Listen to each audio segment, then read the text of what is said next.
Assalamualaikum warahmatullahi wabarakatuh. Halo teman-teman. Perkenalkan, kami dari kelompok 5 akan mempresentasikan video pembelajaran kami. Kali ini kami akan membahas mengenai fraud atau yang disebut juga dengan kecurangan. Yang terhormat, dosen pengampu mata kuliah Audit Forensik dan Investigasi ini, Ibu Elsa Fitri Amran, SE, MM, MSI. Perkenalkan anggota kelompok 5 yang pertama, Anissa Nur Hakimah dengan NIM 1830 40 30 06. Yang kedua, Dia Hawilia dengan NIM 1830 40 30 25. Yang ketiga, Hanifah Abdillah dengan NIM 1830 40 30 40. Selamat menyaksikan video pembelajaran dari kami, teman-teman. Baiklah, pada pertemuan kali ini kami akan membahas 3 indikator pembahasan, yang mana indikator pertama mengenai money laundering, yang kedua follow the money, dan yang ketiga skimming, lapping, and cheating. Untuk pembahasan pertama yaitu tentang money laundering. Sebelum kita masuk ke pengertian money laundering, ada sedikit pengantar mengenai money laundering. Tindak pidana pencucian uang atau TPPU itu sama dengan money laundering. Kecurangan yang biasanya menjadi tahapan selanjutnya dari korupsi adalah tindakan pencucian uang atau money laundering. Tindakan pidana pencucian uang menjadi salah satu jenis korupsi yang sangat merugikan negara. Menurut ulama fikih, perbuatan pencucian uang adalah haram karena bertentangan dengan maqasid al-syariah. Dikatakan haram dapat ditinjau dari berbagai segi, di antaranya perbuatannya curang atau penipuan. Pada hukum pidana Islam tidak menyebutkan pelanggaran perbuatan pencucian uang, tetapi ajaran Islam mengharamkan mencari rezeki dengan cara yang batil. Money laundering secara universal dewasa ini telah digolongkan sebagai tindak pidana yang tergolong dengan white collar crime atau kejahatan kerah putih. Pengertian money laundering. Money laundering merupakan sebuah proses yang sungguh sederhana, di mana uang kotor diproses atau dicuci melalui sumber yang sah atau bersih, sehingga orang dapat menikmati keuntungan tidak halal itu dengan aman. Pendapat lain, money laundering merupakan suatu upaya perbuatan untuk menyembunyikan atau menyamarkan asal-usul uang atau dana atau harta hasil tindak pidana melalui berbagai transaksi keuangan agar uang atau harta tersebut tampak seolah-olah berasal dari kegiatan yang sah atau legal. Atau definisi lain dari money laundering ialah serangkaian kegiatan yang merupakan proses yang dilakukan oleh seseorang atau organisasi terhadap uang haram, yaitu uang yang berasal dari kejahatan dengan maksud untuk menyembunyikan data dan menyamarkan asal-usul uang tersebut dari pemerintah atau otoritas yang berwenang untuk memasukkan uang ke dalam sistem keuangan. Selanjutnya, asal mula munculnya nama money laundering. Yang pertama, hal ini bermula terjadi di Amerika pada tahun 1930. Di mana pada masa itu mafia kejahatan membeli perusahaan pencucian pakaian sebagai tempat untuk mencuci uang dari hasil kejahatannya. Nah, dari sinilah istilah money laundering berkembang. Yang kedua, sebelumnya pada tahun 1900, seseorang yang bernama Alfonso Capone, atau yang lebih dikenal dengan Al Capone, merupakan penjahat terbesar di Amerika masa lalu.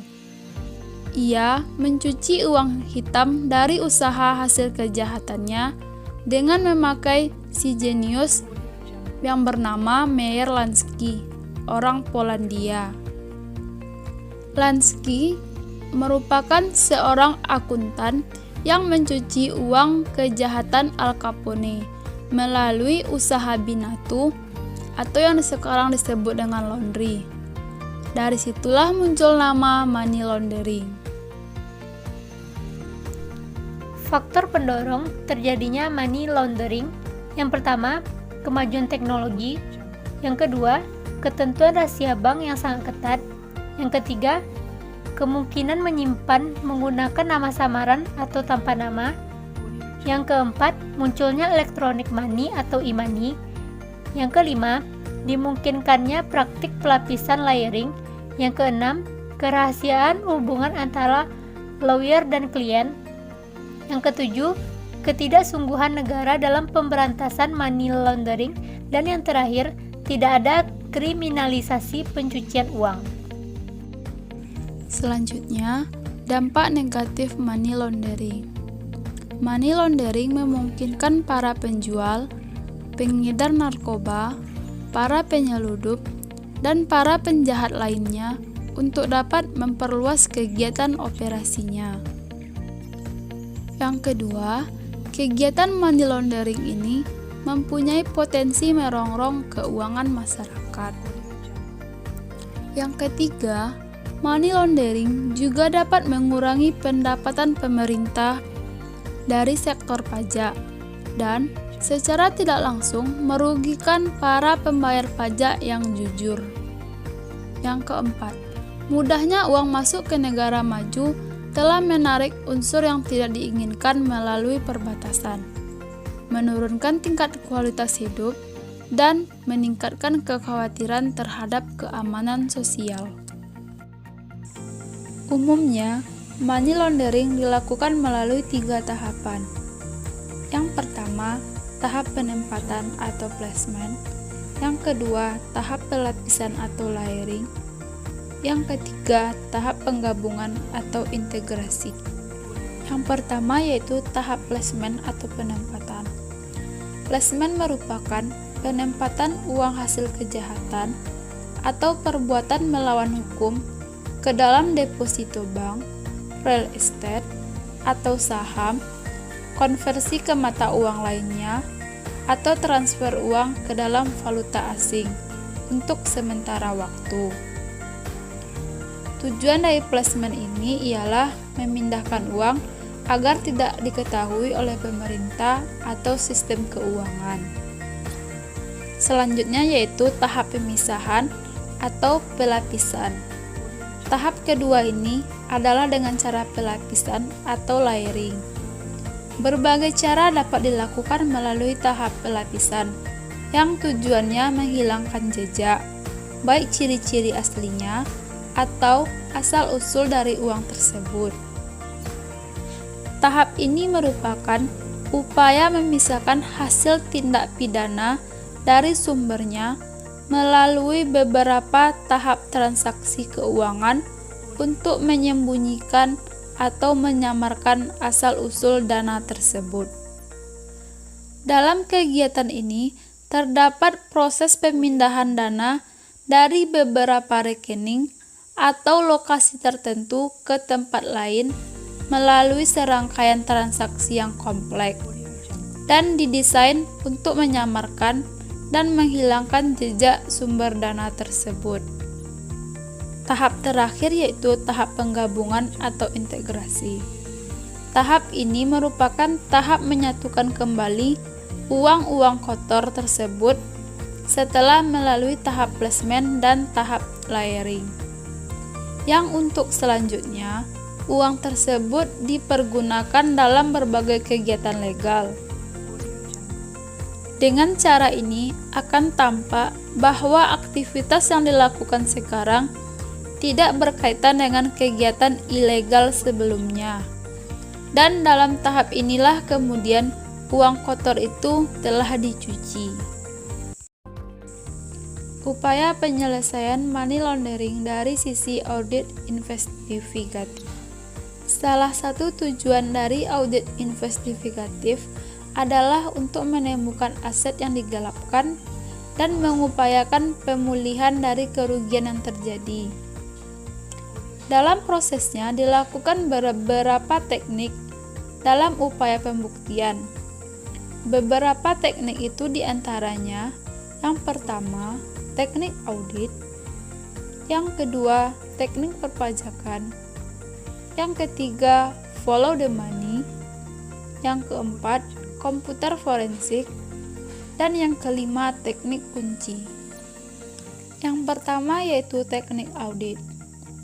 Teknik audit dilakukan dengan memeriksa fisik, meminta konfirmasi, memeriksa dokumen, review analitikal, meminta informasi lisan atau tertulis dari auditi, menghitung kembali, dan mengamati.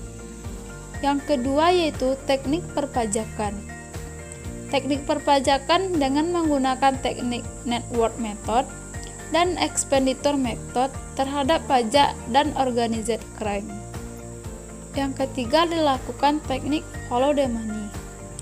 Follow the money dilakukan dengan cara memahami naluri pelaku terlebih dahulu, perbandingan harta kekayaan pelaku, data mining, dan menentukan the currency of crime atau mata uang kejahatan. Sedangkan teknik yang keempat yaitu komputer forensik. Komputer forensik dilakukan dengan teknik imaging, processing, dan analyzing. Teknik yang terakhir yaitu teknik kunci.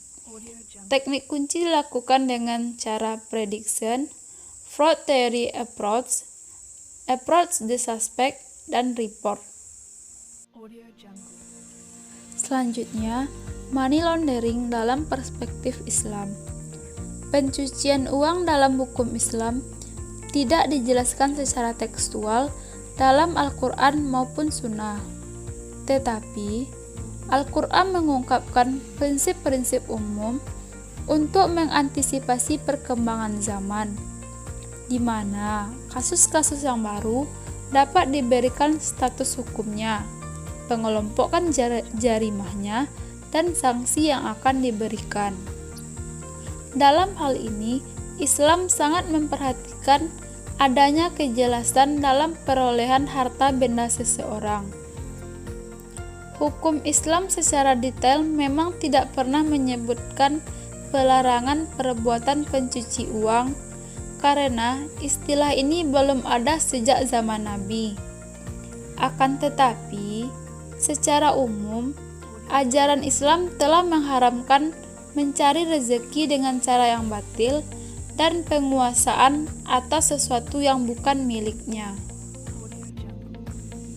Sebagaimana telah dijelaskan Allah dalam Al-Quran Surat Al-Mu'minun ayat ke-51, yang terjemahannya, "Wahai para rasul, makanlah makanan yang baik-baik dan kerjakanlah amal salih. Sesungguhnya aku maha mengetahui apa yang kamu kerjakan." Sedangkan hadis dalam riwayat Abu Hurairah, ia berkata, Rasulullah Shallallahu Alaihi Wasallam bersabda, "Wahai sekalian manusia, sesungguhnya Allah itu thayyib. Allah tidak akan menerima sesuatu melainkan dari yang thayyib. Dan sesungguhnya Allah telah memerintahkan kepada orang mukmin seperti yang diperintahkannya kepada para rasul." Dari terjemahan ayat Al-Quran dan hadis di atas, jelas bahwa money laundering termasuk dalam kategori perbuatan tercela dan dapat merugikan hidup umat manusia. Kegiatan pencucian uang jauh dari semangat maqasid al-syariah. Selanjutnya, Follow the Money. Follow the Money adalah slogan yang dipopulerkan oleh film dokudrama tahun 1976 yang berjudul All the President Men, yang menunjukkan korupsi politik dapat disingkap dengan memeriksa transfer uang antar partai. Di Indonesia, pendekatan follow the money diatur dalam Undang-Undang Nomor 8 Tahun 2010 tentang pencegahan dan pemberantasan tindak pidana pencucian uang. Pengertian follow the money. Menurut Djoko Sarwoko, mengemukakan pendekatan follow the money berupaya menemukan uang atau harta atau kekayaan lain yang dapat dijadikan sebagai alat bukti atau objek kejahatan, dan sudah barang tersebut tentu setelah melalui analisis transaksi keuangan dan dapat diduga bahwa uang tersebut sebagai hasil kejahatan. Follow the money secara harfiah berarti mengikuti jejak-jejak yang ditinggalkan dalam arus uang atau arus dana. Jejak-jejak itu akan membawa penyidik dan akuntan forensik ke arah pelaku fraud. Pendekatan follow the money. Pertama, kita akan melihat naluri penjahat. Tanpa disadari, nalurinya ini akan meninggalkan jejak berupa gambaran mengenai arus uang. Jejak-jejak uang atau money trail inilah yang dipetakan penyidik. Ketentuan perundang-undangan yang mengatur tentang seputar follow the money mengingatkan kita bahwa bukan kejahatan utama saja seperti korupsi, penyuapan, penyeludupan barang dan manusia, pencurian, prostitusi, terorisme, dan lain-lain yang merupakan tindak pidana, tetapi juga pencucian uang termasuk dalam tindak pidana. Undang-undang yang mengatur tentang tindak pencucian dan dana ini yaitu Undang-Undang Nomor 15 Tahun 2002 sebagaimana telah diubah dengan Undang-Undang Nomor 25 Tahun 2003 tentang perubahan atas Undang-Undang Nomor 15 Tahun 2002 tentang tindak pidana pencucian uang dan disempurnakan lagi dalam Undang-Undang Nomor 8 Tahun 2010 tentang pencegahan dan pemberantasan tindak pidana pencucian uang. Memakai pendekatan follow the money dalam mengkriminalisasi pencucian uang, yaitu perbuatan menyembunyikan dan menyamarkan harta kekayaan hasil tindak pidana sehingga seolah-olah tampak sebagai kekayaan yang sah. Uang yang sangat liquid dan mudah mengalir, hal tersebut menyebabkan follow the money mempunyai banyak peluang untuk digunakan dalam investasi. Pada umumnya, pelaku tindak pidana berusaha menyembunyikan atau menyamarkan asal-usul harta kekayaan hasil tindak pidananya agar susah ditelusuri oleh para aparat penegak hukum, sehingga dengan leluasa memanfaatkan harta kekayaan tersebut baik untuk kegiatan yang sah maupun yang tidak sah. Dalam setiap kejahatan pada umumnya, dan fraud khususnya, ada suatu gejala yang sangat lumrah, yaitu pelaku berupaya memberikan kesan bahwa ia tidak terlibat dalam fraud tersebut. Pelaku harus jauh dari fraud itu sendiri dan harus jauh dari uang yang merupakan hasil kejahatan. Itulah sebabnya salah satu aksioma dalam fraud ialah fraud is hidden atau fraud itu tersembunyi. Jejak-jejak kejahatan dalam hal ini berupa arus uang. Oleh karena itu, investigator menelusuri jejak-jejak uang ini. Di lain pihak, motif dari perbuatan fraud itu sendiri pada umumnya adalah mendapatkan uang. Kalaupun bukan itu, motifnya ada aliran uang ke diri pelaku atau keluarganya. Pada akhirnya ada arus uang atau dana dari tempat persembunyian atau tempat penitipan yang mengalir ke alamat si pelaku utama. Jejak-jejak kejahatan dalam hal ini berupa arus uang. Karena itu, dalam mencari pelaku, investigator menelusuri jejak-jejak uang ini. Teknik investigasi yang menelusuri arus uang dan mencari muaranya disebut follow the money. Pendekatan follow the money sudah lama dipakai di Amerika Serikat dan dikenal juga dengan pendekatan anti pencucian uang. Pendekatan anti pencucian uang ini diperkenalkan secara formal oleh Perserikatan Bangsa-Bangsa pada tahun 1988 dalam Konvensi Wina. Memakai pendekatan follow the money dalam mengkriminalisasi pencucian uang, yaitu perbuatan menyembunyikan dan menyamarkan harta kekayaan hasil tindak pidana, sehingga seolah-olah tampak sebagai kekayaan yang sah.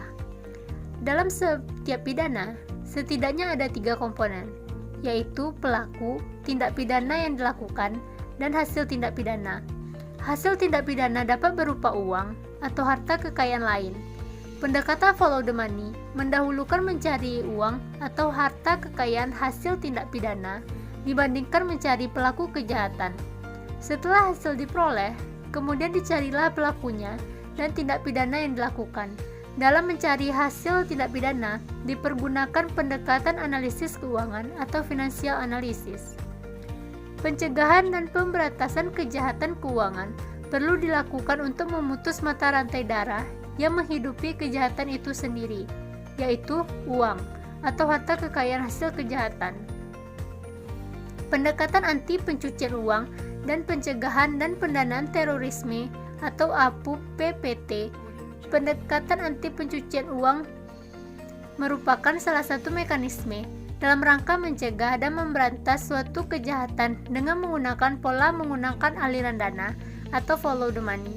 Keberhasilan program anti pencucian uang dan pencegahan pendanaan terorisme ditentukan oleh peranan aktif dalam mendukung upaya pencegahan dan pemberantasan tindak pidana pencucian uang atau TPPU dan tindak pidana terorisme atau TPPT. Ada beberapa sebab lemahnya pendekatan follow the money dalam memberantas tindak pidana.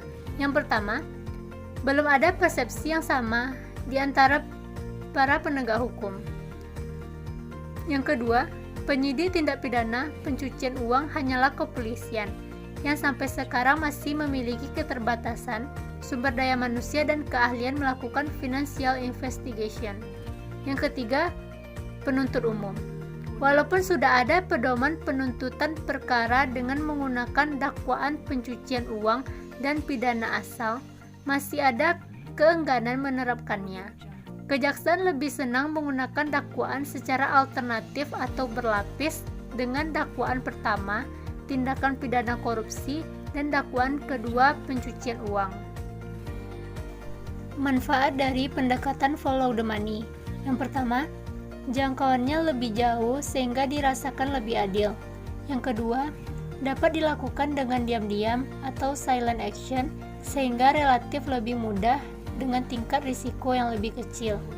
Yang ketiga, pendekatan merampas uang hasil kejahatan tidak hanya mencari pelaku kejahatan, terbukti mengurangi atau menghilangkan niat orang melakukan kejahatan. Dan yang keempat, adanya insentif pengecualian ketentuan rahasia bank dan ketentuan rahasia lainnya. Nah, teman-teman, materi selanjutnya kita bahas tentang skimming, clapping, and cheating. Nah, kita bahas satu-satu dulu ya teman-teman. Yang pertama, yaitu adalah skimming. Nah, pengertian skimming sendiri adalah merupakan salah satu bentuk penyalahgunaan aset, di mana penyalahgunaan aset ini biasanya dilakukan oleh pegawai atau karyawan yang ingin mencari keuntungan individu secara sering, disebut fraud pegawai. Skimming juga disebut suatu tindakan penggelapan dana perusahaan berupa uang tunai atau cek secara fisik, di mana dana yang digelapkan digunakan tanpa izin dari pemilik perusahaan. Nah, jadi skimming ini merupakan penggelapan dana atau cek secara fisik yang digunakan oleh pegawai atau karyawan yang mencari keuntungan teman-teman secara individual dan mengambil dan digunakan tanpa izin dari perusahaannya. Nah, modus skimming secara umum melibatkan satu dari 4 kategori berikut. 1. Penjualan yang tidak dicatat. 2. Penjualan dan piutang yang dicatat terlalu rendah. 3. pencurian yang terjadi melalui pos. 4. Skimming jangka pendek. Nah, itu merupakan secara umum modus-modus dalam skimming yang bisa dilakukan oleh pegawai untuk melakukan penggelapan dalam perusahaan teman-teman. Nah, selanjutnya kita bahas tentang lapping ya teman-teman, di mana lapping adalah satu kecurangan atau fraud yang mungkin timbul jika bagian pencatat piutang merangkap sebagai bagian penerimaan kas dari konsumen. Lapping ini kejahatan yang dapat terjadi jika perusahaan menjual barang secara kredit. Nah, jika kejahatan ini dapat terjadi jika perusahaan menjual barang secara kredit, di mana lapping merupakan tindakan kecurangan dalam bentuk penyalahgunaan hasil pembayaran tagihan dari pelanggan untuk kepentingan pribadi, seperti pemakaian uang sewa suatu aset ke rekening pribadi, sementara biaya operasional aset tersebut diambilkan dari anggaran rutin organisasi.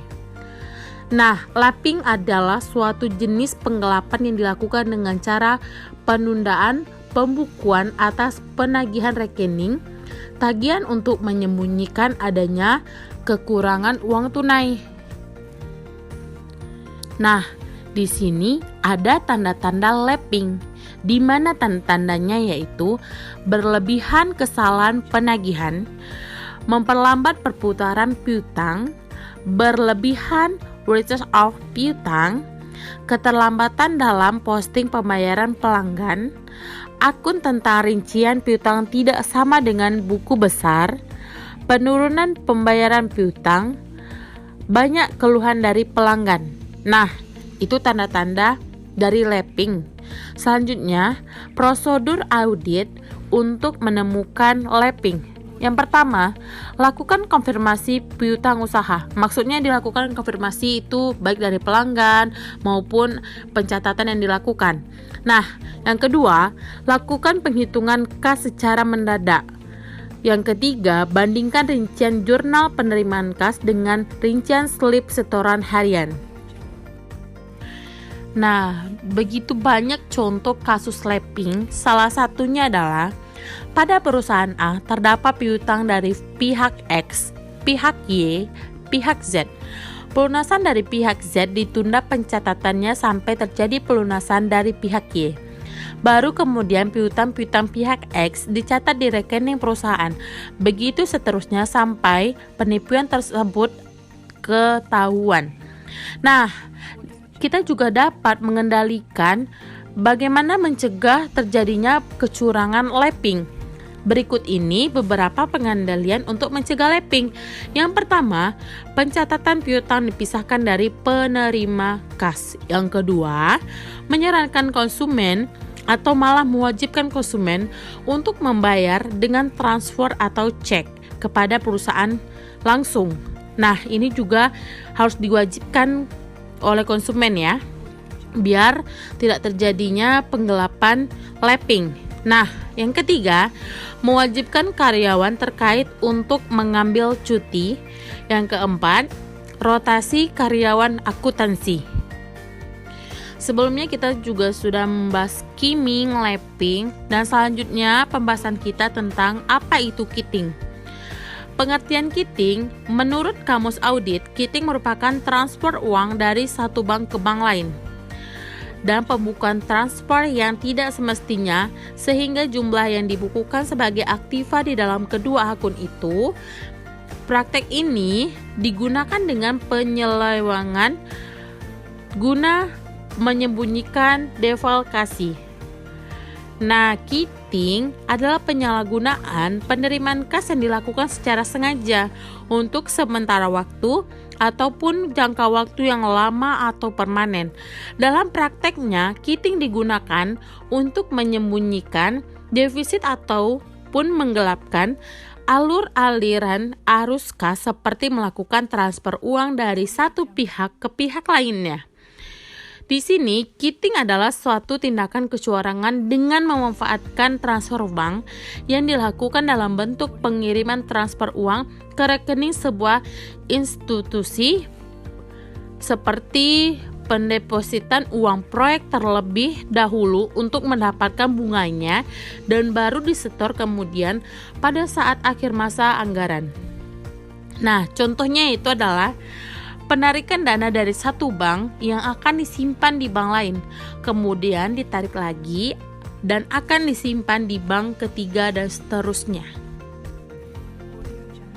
Di mana kitting yang mungkin ketika kelemahan pengendalian internal mengizinkan satu orang untuk masalah dan memeriksa catatan atau kolusi, ada dua orang yang bertanggung jawab atas dua fungsi.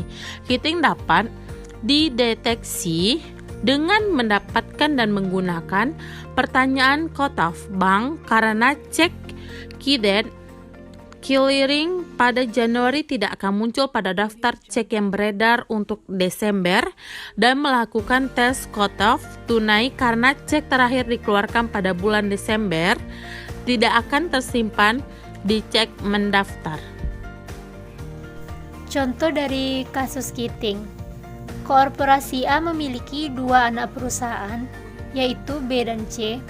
Penarikan cek dilakukan atas rekening C, tetapi tercatat sebagai pengeluaran di buku besar rekening B. Jadi, dalam korporasi A tersebut, perputaran dana seolah-olah seimbang karena kedua anak perusahaan saling menutupi. Nah, sekian teman-teman materi dari kelompok kami. Semoga teman-teman mendapatkan ilmunya dan manfaat dari materi dan ilmu yang kami share. Sehat selalu. Assalamualaikum warahmatullahi wabarakatuh.